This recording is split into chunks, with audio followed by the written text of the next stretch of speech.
بسم اللہ الرحمن الرحیم۔ السلام علیکم ناظرین، جیسا کہ ہم نے اپنی پہلی ویڈیو میں حضور اکرم صلی اللہ علیہ وسلم پر پہلی وحی کے نزول کا ذکر کیا، اس طرح کا واقعہ حضور نبی کریم صلی اللہ علیہ وسلم کے ساتھ اس سے پہلے پیش نہیں آیا تھا۔ اس لیے حضرت خدیجہ رضی اللہ عنہا نے مناسب سمجھا کہ اس بارے میں کسی بڑے اہل علم سے بھی پوچھا جائے کہ یہ معاملہ کیا ہے۔ چنانچہ حضرت خدیجہ رضی اللہ عنہا نے وہاں سے اٹھ کر سیدھی اپنے چچا زاد بھائی ورقہ بن نوفل کے پاس چلی گئیں۔ ورقہ بن نوفل نے دین نصرانی اختیار کر رکھا تھا، تورات اور انجیل کا علم ان کو خوب آتا تھا، وہ عبرانی زبان کو بھی جانتے تھے۔ حضرت خدیجہ رضی اللہ تعالی عنہا نے ان سے کہا، اے میرے چچا زاد بھائی، اپنے بھتیجے کی بات تو سنیے، وہ کیا فرماتے ہیں۔ پھر حضرت خدیجہ رضی اللہ تعالی عنہا نے ان سے وہ تمام باتیں بیان فرمائیں جن کے دیکھنے اور سننے کی خبر حضور علیہ الصلاۃ والسلام نے دی تھی۔ اس پر ورقہ بن نوفل نے کہا، اے خدیجہ، اگر تو نے مجھ سے سچ کہا ہے تو یہ وہ ناموس اکبر ہے جو حضرت موسیٰ علیہ السلام پر نازل ہوتا تھا، وہ ان کے پاس آ پہنچا ہے اور وہ اس امت کے نبی ہیں۔ تم ان سے کہہ دو کہ ثابت قدمی اختیار کریں۔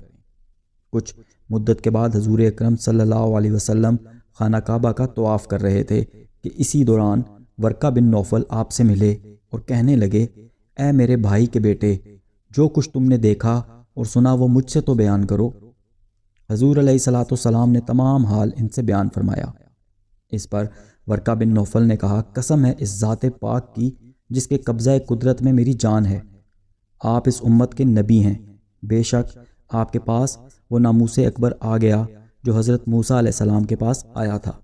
اب آپ کو جھٹلایا جائے گا اور تکالیف پہنچائی جائیں گی، آپ کو اس شہر سے نکالا جائے گا اور آپ سے جنگ کی جائے گی۔ اگر مجھے وہ دن نصیب ہو تو میں ضرور اللہ تعالیٰ کے دین حق کی مدد کروں گا۔ پھر ورقہ بن نوفل نے سر جھکا کر حضور علیہ الصلاۃ والسلام کے سر مبارک کے درمیان میں بوسہ دیا۔ اس کے بعد حضور سرور کائنات صلی اللہ تعالیٰ علیہ وسلم گھر تشریف لے گئے۔ حضور علیہ الصلاۃ والسلام پر ایمان لانے والوں اور آپ کی تصدیق کرنے والوں میں ایسے بہت سے حضرات ہیں جو آپ صلی اللہ علیہ وسلم کی دعوت ظہور اسلام سے پہلے ہی آپ پر ایمان لائے تھے۔ ان میں ورقہ بن نوفل سر فہرست ہیں، جنہوں نے حضور علیہ الصلاۃ والسلام سے فرمایا تھا، اگر میں نے آپ کا زمانہ پایا تو میں آپ کی پوری نصرت و مدد کروں گا۔ سیدنا رسول کریم صلی اللہ تعالیٰ علیہ وسلم کا یہ معمول تھا کہ آپ صلی اللہ تعالیٰ علیہ وسلم تبلیغ اسلام کے ضمن میں لوگوں کے اجتماع میں تشریف لے جاتے اور انہیں دین اسلام کی دعوت دیتے، فرماتے، اے لوگو، اللہ تعالیٰ تمہیں حکم دیتا ہے کہ اس کی عبادت کرو اور کسی کو اس کا شریک نہ بناؤ۔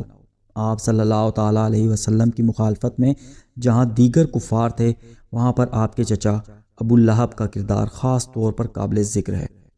جہاں بھی آپ دین حق کی دعوت دیتے، ابو لہب آپ کے پیچھے آ کر کھڑا ہو جاتا اور لوگوں سے کہتا، اے لوگو، یہ تمہیں تمہارے باپ دادا کے دین سے پھیرنا چاہتے ہیں، ان کے قریب ہرگز نہ جانا۔ اس طرح بعض کفار تو حد سے بھی آگے بڑھ جاتے، وہ آپ صلی اللہ تعالیٰ علیہ وسلم کو جادوگر، شاعر، کاہن اور نعوذ باللہ مجنون تک کہہ دیتے تھے۔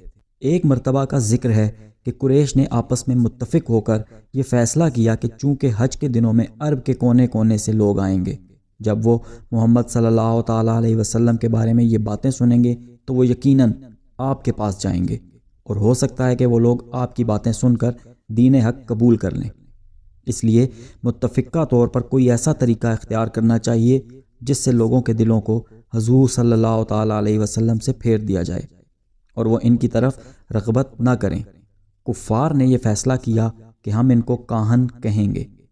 ان سب میں سب سے زیادہ دانشمند اور سمجھدار ولید بن مغیرہ تھا۔ اس نے کہا، ہم نے بہت سے کاہنوں کو دیکھا ہے، لیکن حضور علیہ الصلاۃ والسلام کا کلام کاہنوں کے ساتھ کوئی نسبت نہیں رکھتا، چنانچہ اگر تم ان کو کاہن مشہور کرو گے تو عرب کے قبائل ان کا کلام سن کر تم کو جھوٹا کہیں گے۔ یہ سن کر کفار مکہ سوچ میں پڑ گئے کہ اب کیا کرنا چاہیے۔ ان میں سے ایک نے بڑی سوچ بچار کے بعد کہا، اچھا تو پھر ہم آپ صلی اللہ تعالیٰ علیہ وسلم کو مجنون مشہور کر دیتے ہیں، نعوذ باللہ۔ اس پر ولید بن مغیرہ پھر کہنے لگا، ہم سب یہ اچھی طرح جانتے ہیں کہ آپ کو کسی قسم کا جنون نہیں ہے، آپ خوب فہم و فراست والے ہیں، دیوانگی سے آپ کو کوئی نسبت نہیں، اس لیے اس بارے میں بھی آنے والے عرب کے قبائل تم کو جھوٹا کہیں گے۔ یہ سن کر کفار پھر سوچ میں پڑ گئے اور آخر کار اس نتیجے پر پہنچے کہ آپ علیہ الصلوۃ والسلام کو ہم شاعر مشہور کر دیتے ہیں۔ اس بار بھی ولید بن مغیرہ ہی بولا اور کہنے لگا، ہم نے شاعروں کو اچھی طرح دیکھا ہوا ہے، شاعری کو بھی خوب اچھی طرح سمجھتے اور جانتے ہیں، اور شعر کے اسرار و رموز کو بھی خوب پہچانتے ہیں۔ محمد صلی اللہ علیہ وسلم کا کلام شعر سے کوئی نسبت نہیں رکھتا، اس لیے اگر ان کو شاعر مشہور کیا گیا تو ہم جھوٹے پڑ جائیں گے۔ کفار کسی بھی نتیجے پر نہیں پہنچ رہے تھے۔ حضور علیہ الصلوۃ والسلام کو نعوذ باللہ جھٹلانے کے لیے بڑی بڑی اسکیمیں تیار ہو رہی تھیں، مگر وہ ناکام تھے اور خود ہی اپنی اسکیمیں فیل کرتے جا رہے تھے۔ کفار کے اس اجتماع میں آخر کار یہ فیصلہ ہوا کہ ہم حضور صلی اللہ علیہ وسلم کو جادوگر مشہور کر دیتے ہیں، مگر اس تجویز کی مخالفت بھی ولید بن مغیرہ نے کی اور کہنے لگا، جادو کی تو آپ کے ساتھ کوئی مناسبت ہی نہیں ہے، کیونکہ میں نے دیکھا ہے جادوگر لوگ نحس و پلیت ہوتے ہیں، جبکہ آپ میں طہارت، پاکیزگی و نفاست اعلیٰ درجے کی پائی جاتی ہے، کوئی بھی آپ کو جادوگر نہیں مان سکتا۔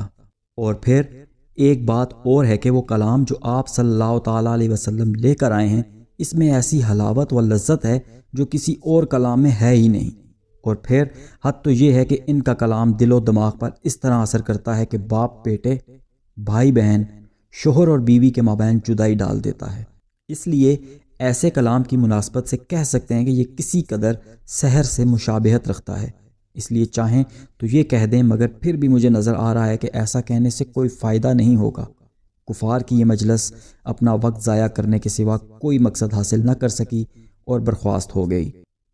ایک روز کا ذکر ہے کہ کفار کے بڑے بڑے سردار خانہ کعبہ میں جمع تھے، وہ تمام کے تمام سخت تشویش میں مبتلا تھے۔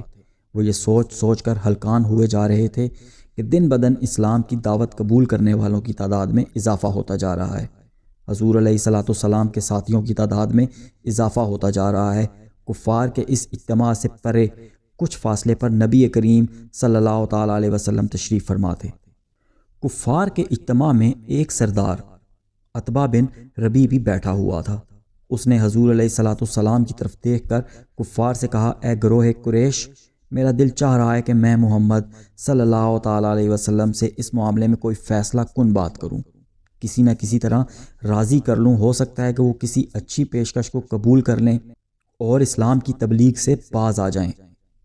اور عتبہ کی بات سن کر کفار بڑے خوش ہوئے اور اس سے کہنے لگے، اے ابو الولید، اس کام میں دیر نہ کر اور جلدی سے جا کر محمد صلی اللہ تعالیٰ علیہ وسلم کے ساتھ بات کر۔ چنانچہ عتبہ جلدی سے اٹھا اور نبی کریم علیہ الصلوۃ والسلام کے قریب جا کر بیٹھ گیا۔ چند لمحے توقف کے بعد کہنے لگا، اے بھتیجے، تم یہ بات اچھی طرح جانتے ہو کہ ہماری نظروں میں خاندان کے اعتبار سے تم اونچے مرتبے والے ہو اور نسب کے اعتبار سے بھی بلند و بالا اور اعلیٰ حیثیت رکھتے ہو۔ تم اپنی قوم کے پاس جو مسئلہ لے کر آئے ہو وہ بڑی اہمیت رکھتا ہے، کیونکہ یہ ہے کہ اس دعوت کے ذریعے سے تم نے اس قوم کو منتشر کر دیا ہے اور ان کے عقل مندوں کو بے وقوف بنا دیا ہے، ان کے دین کو غلط اور ان کے معبودوں کو عیب دار قرار دیا ہے، اور ان کے اگلے بڑوں بزرگوں کو کافر قرار دے دیا ہے، جو یقیناً بہت بڑی بات ہے۔ ہم نے بڑے ہی غور و فکر کے بعد چند باتوں کا فیصلہ کیا ہے اور میں قوم کی طرف سے تمہارے سامنے پیش کرتا ہوں، تم بھی اس پر غور و فکر کرو۔ ہو سکتا ہے کہ ان میں سے کچھ باتیں تم کو قابل قبول ہوں اور تم قبول کر لو، اس طرح معاملہ طے ہو جائے۔ پیارے نبی کریم صلی اللہ تعالیٰ علیہ وسلم عتبہ کی تمام باتیں بڑی توجہ سے سماعت فرما رہے تھے۔ جب وہ اپنی بات کر چکا تو حضور علیہ الصلوۃ والسلام نے اس سے فرمایا، اے ابو الولید، تم جو کہنا چاہتے ہو کہو، میں سنتا ہوں۔ حضور صلی اللہ تعالیٰ علیہ وسلم کی توجہ پا کر عتبہ نے کہنا شروع کیا، اے بھتیجے، جو دین تم لے کر آئے ہو اور جس کی دعوت دیتے ہو، اس کا مقصد اگر مال و دولت حاصل کرنا ہے تو ہم تمہارے لیے اتنی دولت اکٹھی کر کے تمہیں دے دیں گے کہ ہم سب سے زیادہ دولت مند تم ہی ہو جاؤ گے۔ اگر تمہارا مقصد یہ ہے کہ اس کے ذریعے سے کوئی اعلیٰ مرتبہ مل جائے تو ہم تمہیں اپنا سردار مان لیں گے اور کوئی بھی بات تمہاری مرضی کے بغیر نہیں کریں گے۔ اگر تم یہ چاہتے ہو کہ اس کے ذریعے سے حکومت مل جائے تو ہم یہ بھی کرنے کے لیے تیار ہیں، ہم تمہیں اپنا بادشاہ بنا لیتے ہیں۔ اور اگر یہ بات ہے کہ جو کوئی تمہارے پاس آتا ہے اور تم سمجھتے ہو کہ یہ کوئی جن یا موکل ہے جسے تم دیکھتے ہو اور اپنے آپ اس کو اپنے پاس سے دور کرنے کی طاقت نہیں رکھتے، تو ہم اس بات کے لیے بھی تیار ہیں کہ تمہارے لیے جھاڑ پھونک کا بندوبست کریں، چاہے اس کے لیے ہمیں کافی مال و دولت خرچ کرنا پڑے، تمہیں اس سے نجات دلائیں گے۔ کیونکہ بعض اوقات یہ ہو جاتا ہے کہ کوئی تابع جن یا موکل آدمی پر غلبہ پا لیتا ہے اور پھر علاج کیے بغیر وہ نہیں جاتا۔ حضور نبی کریم علیہ الصلاۃ والسلام عتبہ کی تمام باتیں سن رہے، اور جب وہ اپنی بات ختم کر چکا تو آپ صلی اللہ تعالی علیہ وسلم نے اسے فرمایا، اے ابو الولید، تم نے جو کچھ کہنا تھا کہہ لیا؟ اس نے کہا ہاں۔ پھر حضور علیہ الصلاۃ والسلام نے قرآن پاک کی یہ سورت تلاوت فرمائی، اللہ کے نام سے شروع کرتا ہوں جو بڑا مہربان نہایت رحم والا ہے۔ حامیم، یہ رحمان اور رحیم کی جانب سے نازل کی ہوئی کتاب ہے۔ اس کی آیات میں خوب تفصیل کی گئی ہے، جاننے والے لوگوں کے لیے صاف بیان مجموعہ ہے، خوشخبریاں سنانے والا اور ڈرانے والا۔ پھر بھی اکثر لوگوں نے روگردانی کی۔ اس کا مطلب یہ ہوا کہ وہ سنتے ہی نہیں اور کہتے ہیں ہمارے دل غلاف میں ہیں اس بات سے۔ غرض کہ حضور علیہ الصلاۃ والسلام نے اس سورت کو بہت آگے تک تلاوت فرمایا اور عتبہ خاموشی سے سنتا رہا۔ اس نے اپنے ہاتھ پیچھے رکھے ہوئے تھے جن سے وہ ٹیک لگائے ہوئے تھا۔ پھر جب حضور علیہ الصلاۃ والسلام سجدے کے مقام تک پہنچے تو سجدہ کیا۔ اس کے بعد عتبہ سے فرمایا، اے ابو الولید، تم نے جو سنا تو سن ہی لیا، اب تم جانو اور وہ۔ عتبہ نا امیدی کے عالم میں حضور علیہ الصلاۃ والسلام کے پاس سے اٹھا اور کفار کے پاس چلا گیا۔ عتبہ کی حالت دیکھ کر ان میں سے بعض کہنے لگے، ہم خدا کی قسم کھا کر کہتے ہیں کہ تمہارے پاس ابو الولید کا آنا اس طرح کا نہیں ہے جس طرح کا جانا تھا۔ جب عتبہ خاموشی کے ساتھ ان کے درمیان جا کر بیٹھ چکا تو وہ پھر بولے، اے ابو الولید، وہاں کی خبر کیا ہے؟ وہ کہنے لگے، وہاں کی خبر تو یہ ہے کہ جو بات میں نے سنی ہے، رب کعبہ کی قسم ایسی بات کبھی بھی نہیں سنی۔ خدا کی قسم، نہ وہ شعر ہے، نہ سر اور نہ کہانت۔ اے گروہ قریش، میرا مشورہ تو یہ ہے کہ اس بارے میں بات ہی نہ کرو، اس شخص کو اس کے حال پر چھوڑ دو اور خود اس سے الگ رہو، کیونکہ خدا کی قسم جو بات میں نے اس کی سنی ہے اس سے معلوم ہوتا ہے کہ اسے بڑی اہمیت حاصل ہوگی۔ اگر عربوں نے اس کو ختم کر دیا تو پھر سمجھ لینا انہوں نے تمہیں اس سے بے نیاز کر دیا، اور اگر بالفرض اس نے عربوں پر غلبہ پا لیا اور حکومت حاصل کر لی تو اس کی حکومت تمہاری حکومت شمار ہوگی اور اس کی عزت تمہاری عزت شمار ہوگی، اور پھر اس کی وجہ سے تم تمام لوگوں میں سب سے زیادہ خوشحال ہو جاؤ گے۔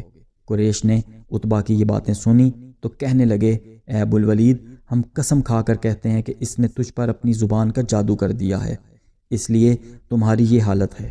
عتبہ نے کہا، میں نے اپنی رائے تم لوگوں کو دے دی ہے، میرا مشورہ تو اس کے بارے میں یہی ہے، تم جو مناسب سمجھتے ہو کرو۔ اس طرح سے کفار اپنے مقصد میں ناکام ہوئے اور شکستہ دلوں کے ساتھ اپنے اپنے گھر کو روانہ ہو گئے۔ ہم اپنے آنے والی ویڈیو میں جو حضور اکرم صلی اللہ علیہ وسلم کے اوپر اس کے بعد کفار مکہ نے ظلم و زیادتیوں کے پہاڑ ڈھائے ان کا ذکر کریں گے۔